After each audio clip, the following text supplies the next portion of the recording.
Assalamualaikum warahmatullahi wabarakatuh. Perkenalkan, nama saya Dara Rizky dengan NIM 21082404093.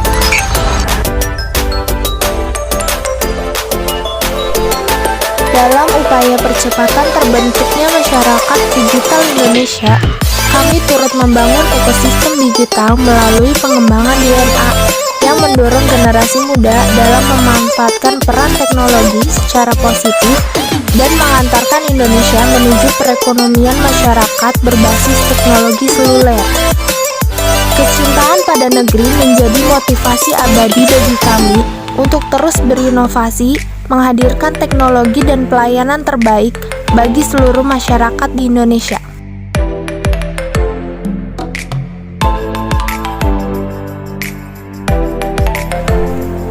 Kini setiap anak bangsa dapat melintasi ruang dan waktu melalui akses telekomunikasi berteknologi.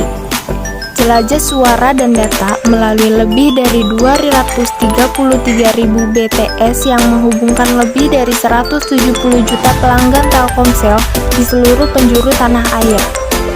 Merangkul daerah terpencil, pulau terluar, hingga wilayah perbatasan negara menjadi komitmen kami dalam menyatukan negeri serta memastikan pemerataan akses komunikasi sejak berdiri pada 26 Mei 1995. Penerapan teknologi seluler terkini sudah menjadi bagian dari jati diri kami setelah menjadi yang pertama dalam menghadirkan jaringan 3G dan 4G LTE pertama di Indonesia. Kami siap menjadi yang terdepan dalam menyambut kedatangan jaringan 5G. Menjadi yang pertama dalam menghadirkan uji coba layanan 5G di Indonesia sebagai upaya dalam menyukseskan inisiatif pemerintah menuju Making Indonesia sebagai bentuk kesiapan negeri menghadapi revolusi industri. Perkenalkan, nama saya Nisha Anwar dengan NIM 21082404101. PT Total Bangun Persada Tbk atau yang disingkat TOTL bergerak dalam bidang konstruksi dan jasa terkait lainnya. Perusahaan memulai operasi komersial pada tahun 1970 yang alamat Jalan Legend S. Parman Kaf, titik 106, West Jakarta di DKI Jakarta. TOTL memiliki pengalaman dan kompetensi yang terpercaya dalam bidang jasa konstruksi selama lebih dari 40 tahun.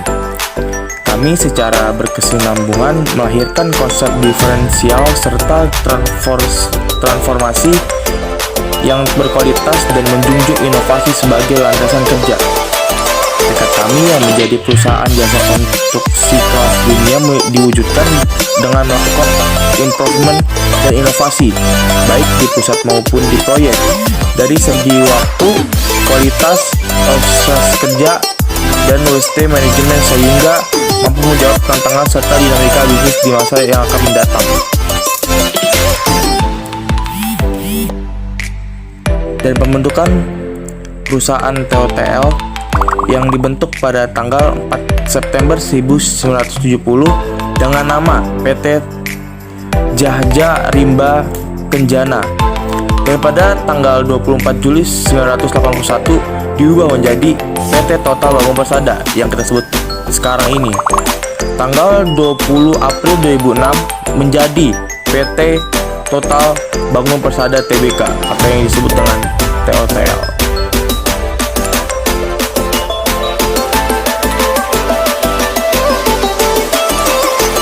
Assalamualaikum warahmatullahi wabarakatuh. Perkenalkan, nama saya Imam Iqbal Musadad dengan NIM 21082404091. Di sini saya akan menjelaskan profil singkat PT Adikarya Persero.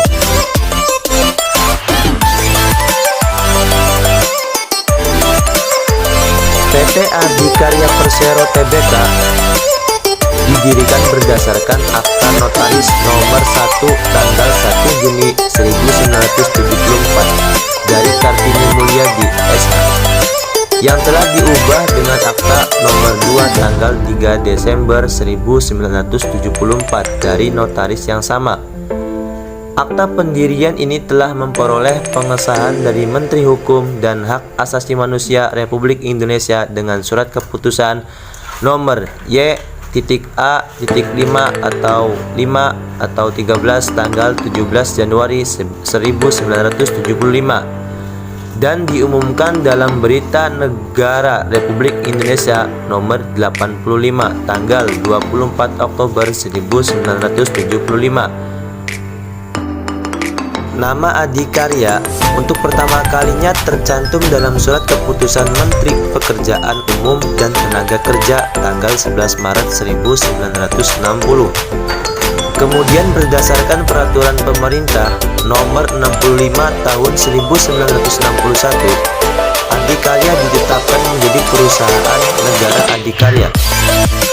Pada tahun itu juga, berdasarkan peraturan pemerintah yang sama, perusahaan konstruksi bekas milik Belanda yang telah dinasionalisasikan Associate NV dilebur ke dalam perusahaan. Setiap perusahaan pasti mempunyai yang namanya aset. Berapa sih aset perusahaan Adikarya Persero? Nah, perusahaan Adikarya Persero mempunyai aset di tahun 2021 sebesar 38 triliun 931 miliar 002 juta 434 713 perak. Nah, sedangkan Adi mencatatkan peningkatan total utang menjadi 11 triliun hingga akhir Juni 2021 dibandingkan akhir Desember 2020 yang mencapai 9,8 triliun. Peningkatan tersebut berimbas terhadap kenaikan DER perseroan menjadi 1,96 kali dibandingkan akhir tahun lalu yang masih sebesar 1,75 kali. Untuk saham sendiri, PT Adikarya mempunyai harga per lembar sahamnya sebesar 1020 perak dan juga mempunyai MOS min 14%. Itu saja yang dapat saya sampaikan mengenai profil singkat PT Adikarya Persero. Terima kasih.